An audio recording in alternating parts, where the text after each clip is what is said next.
President-elect Donald Trump's pick, that is, for Secretary of State and Health and Human Services, Robert F. Kennedy Jr., is expected to meet with over 24 GOP senators on Capitol Hill this week.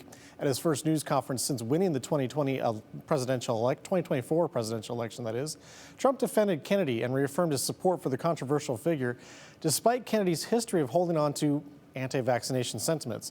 He is expected to face questions about his views on vaccines as well as abortion. NBC's Bree Jackson reports from Washington, D.C.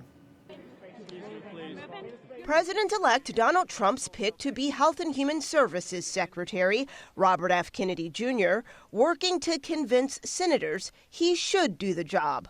Trump defending his selection during his first news conference since winning the election. I think he's going to be much less radical than you would think. I think he's got a very open mind, or I wouldn't have put him there. Kennedy has faced criticism for pushing discredited theories that childhood vaccines are linked to autism.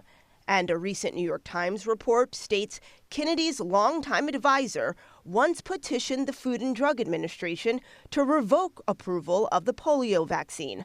But Kennedy told reporters he's for the polio shot.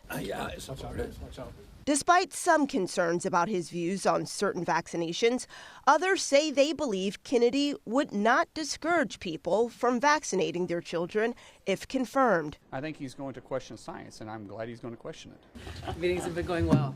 Trump's choice for Director of National Intelligence, Tulsi Gabbard, also making her case on Capitol Hill. I look forward to meeting with as many senators as possible. The former Democratic Congresswoman's views on Russia and Syria have raised concerns for some lawmakers. Trump allies are standing by his picks.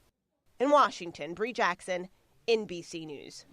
During his news conference, President-elect Trump told reporters he believes ending the war in Ukraine would be harder to do than settling the conflicts in the Middle East.